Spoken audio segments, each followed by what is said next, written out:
Muri iyi si turimo, iyo umuntu adafite amafaranga aba yumva ntacyo avuze, aba yumva ntacyo ari cyo, kuko urebye kuri iyi si icyo ari cyo cyose ni amafaranga agikora.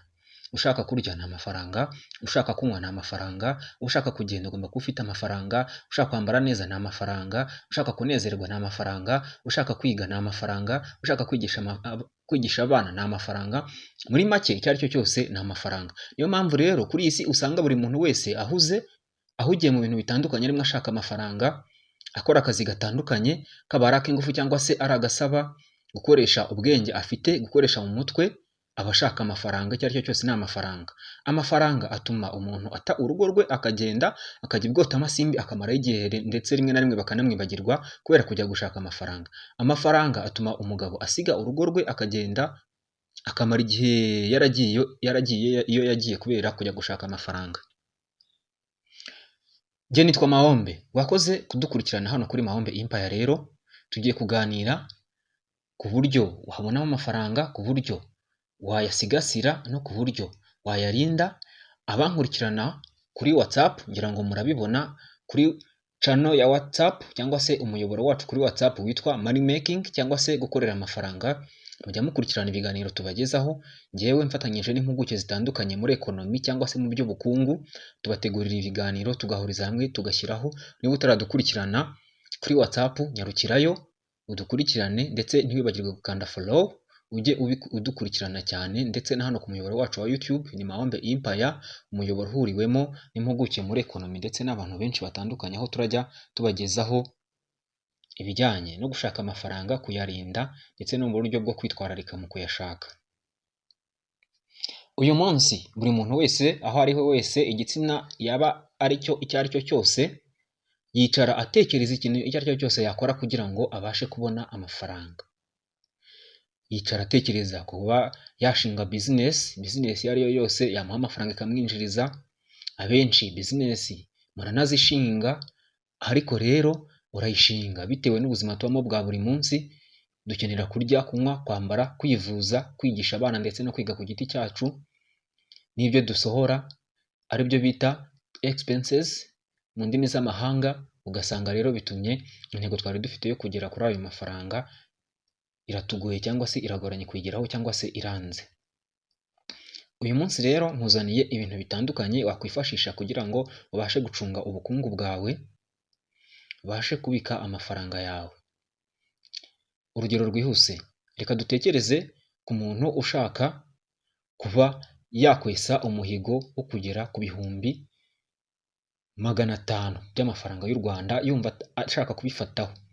Ku muntu utarabifataho, icya mbere, buri kwezi wenda yinjiza cyangwa se ahembwa amafaranga 80,000. Kankoresha urugero, muri ibyo 80,000 yabaze expenses ze cyangwa se ibyo asohora n'ibyo akonsoma, asanga expenses ze zihura n'ibihumbi 40 ku kwezi. Ubwo asigarana 40 nanone. Muri ibyo 40 bisigara arakenera kugira iki? Agomba gukora iki? Savings cyangwa se kwizigama. Aka ni akantu kamwe ugomba kwitaho, ugomba kwizigama kugira savings.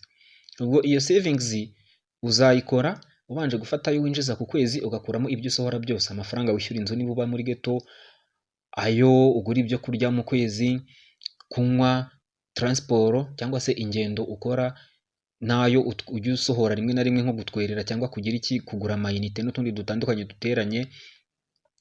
Tubare ko ubonye 40,000 wenda ufate 80 uhembwe kuremo 40, usigarana ayo 40. Ayo 40 usigaranye nanone uvuga uti wenda reka mfateho ibihumbi bingahe? 20,000 ni urugero. Ibyo 20,000 bisigaye, ubwo wenda umaze kubika cyangwa se gusevinga aya 20, usigaje 20 nanone. Ayo 20 uraza gusigarana, tubare ko wenda reka tuyite ko ari ayo ukenera, wenda reka tuyitaho impanuka n'urugero. Ubwo bya 20 wabitse n'indakorwa ubishyire hariya, ntuzabikoreho. Ubwo iyo 20 asigaye nayo impanuka, ushobora kugira akabazo kihuse wenda akagutunguye ukaba wayakoresha, cyangwa se ukaba wakenera ikindi kintu cyihuse ukaba wayakoresha. Ubwo no mu kundi kwezi uzabigenza gutyo ubike 40. nako ubike 20 usigarana andi 20, ibyo ariko bikora bamaze gukuramo expenses zawe ni 40,000, aho uhembwa ni 80,000. Numara gufata ibyo 80,000 ugakuramo 40 expenses, urasigarana ngahe? 20, urasigarana 40 nanone. Wibuke ko nanone izo expenses wabazemo inzu, wabazemo amayinite, wabazemo ibyo kurya, byose nyine wabikuyemo n'isabune wagereranyije ikoresha mu kwezi, ubikuramo, maze kubikuramo ubona ko usigaranye 40. Noneho 40 urasevinga 20, nusevinga 20 ayo 20 urasigarana nayo twitaye gukandagira inyanya. Ushobora guhura n'akabazo kagutunguye, umuvandimwe ashobora kugira wenda kugutumira mu bukwe n'urugero, ukaba wamutwerera, cyangwa se akagira umuntu ugira ibyago muziranye ukaba wamuyagira ukamuhaho. Ubwo wenda ni urugero. Nanone ushobora kuba wakenera kunywa agafanta, ariko bino bintu ntubigire akamenyero. Mu rugamba rwo gushaka amafaranga no kuyabika uzirinde kubigira akamenyero ibingibi, uvuga uti buri munsi ndajya nywa fanta. Hari abantu babikora. No, ujye ubikora mu buryo wateguye, wapanze, uvuga uti wenda kansome kuri ka soda, ariko ntuvuge ngo urabigira akamenyero. Oya, cyo ni ikintu cya mbere maze kubabwira ku kijyanye na savings cyangwa se kwizigama.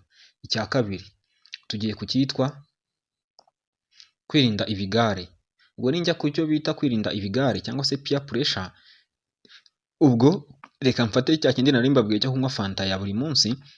Hari abantu usanga bafite ibigare bagenderamo, ugasanga ibyo bigare byirwa mu kabari binywa, birirwa ahantu hariho hose binywa, birarya ibiki n'ibiki, ugasanga nta terambere bakugezaho.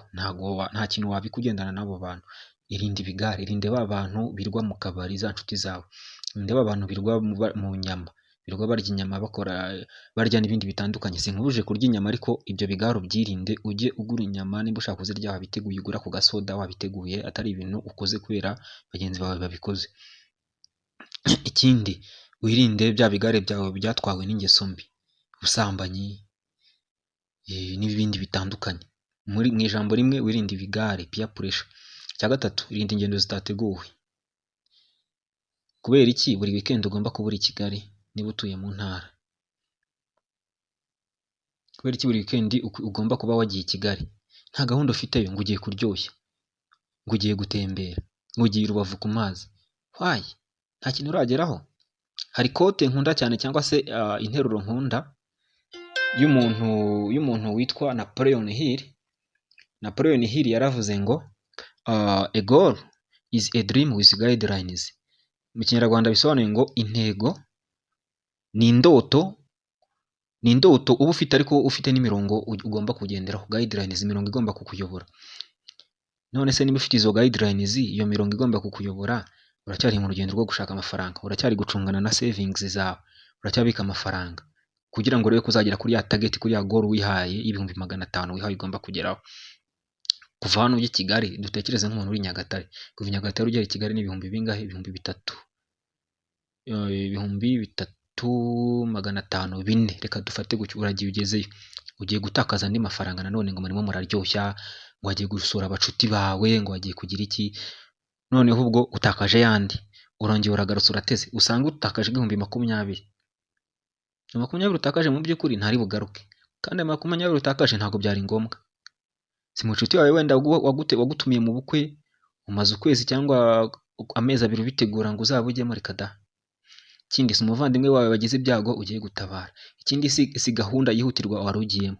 Ni ibintu watekereje, wapanze na bagenzi bawe, muragiye mu bigare, uratekereje ngo ugiye Rubavu ku mazi. I Rubavu ku mazi ugiye kumara iki? Kutarafatisha, kutaragafata, kutaragafata nka basi na Gerard bafatishije, kutari coach Gayeri. Uragiye ku Gisenyi kumara iki? Ku ikofi yawe uzi ukicungana n'ikofi yawe. Ibyo bintu bihagarike. Nimba uri gushaka amafaranga, nimba ushaka kuzatunga ifaranga, ibyo bintu bireke. Tugende kuri target ufite cyangwa goal ufite 500. Ibyo bintu nkubwiye nabyo byirinde, sibyo? Icyo kintu ukirinde rwose, ukirinde cyane. Ikindi nanone, mu byo dukora byose ujye ushyira imbere gusenga Imana. Senga Imana, Imana iragikurinda mu byo ukora byose, iragikurinda cyane. Kuko nubwo tuba dutekereza ngo turabika amafaranga, turashaka amafaranga, Satani ntabwo aba abyishimiye. ibyo ukora byose senga Imana irajya igusimbutsa imitego y'umwanzi Satani, ikurinde iguhe ubuzima buzira umuze, iguhe guhaha ukaronka, bityo ayo mafaranga uzayabone, iyo ntego ushaka kugeraho uzayigereho. Sibyo? Nukomeza gusevinga ayo mafaranga buri kwezi, ibyo 20 nakubwiye, kubibika,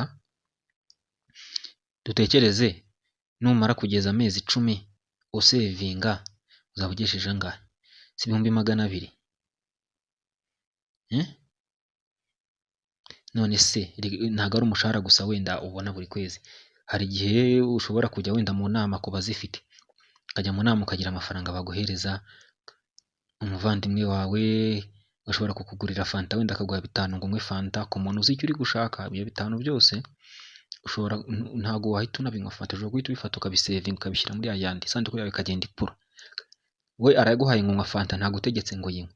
Ushobora kuyafata ukavuga uti ndaza kuyinywa, ukayabika, ukayasevinga bitewe n'icyo ushaka kugeraho. Sibyo? Ubundi umuhinzi iyo agiye guhinga, asohora imbuto ye, afata imbuto ye akayikura mu nzu, umuryango we cyangwa se n'abandi bantu cyangwa se nawe ku giti cye yakabaye yayiteka akayirya, ariko akigomwa akagenda akayitaba ategereje ngo izatubuka ibe nyinshi. Niba ahinze ikiro kimwe kizabyare 10 ni urugero. Noneho ubwo nyuma y'amezi 3 ategereje, cya kiro kimwe yatabye mu butaka, Imana iragitubura kikavamo 10. Ibi mbivuze kugira ngo mbabwire ko kwihangana uba ufite ubika ayo mafaranga, umuntu akuguriye soda ntuyinywe, ukagira icyo ukashyira ugasevinga, nyuma y'igihe runaka ugeze kuri tageti, urishima. Ushobora kujya kuri tageti y'500,000 ukabuguza ikibanza ukishima, wenda ikibanza ukakigura 480 cyangwa 490, aho biri birashoboka. Rya 10 rizagutse ukajya kunywa agafanta nk'uko n'ubundi wahoraga ushaka kuyinywa, ariko kubera intego ufite ntuyinywe. Cyo nicyo bita goal. Guidelines wihaye n'ibyo byose nakubwiye, kwirinda ibyo bigare, gusevinga, kwirinda ingendo zitateguwe, kugira iki, gusenga Imana. Izo ni guidelines nk'uko Napoleon Hill yabivuze. Rero iki cyari igice cya mbere cy'icyo bita money making, cyangwa se gushakisha amafaranga cyangwa se gukorera amafaranga. Wakoze cyane kudukurikirana hano kuri Mahombe Empire. Njyewe nitwa Mahombe. Kanda subscribe, ukore share kuri bagenzi bawe nabo babone iki kiganiro. Ndabakunda cyane, nkurarikira gukurikira ikiganiro kizakurikiraho. Wakoze cyane, ndagukunda cyane.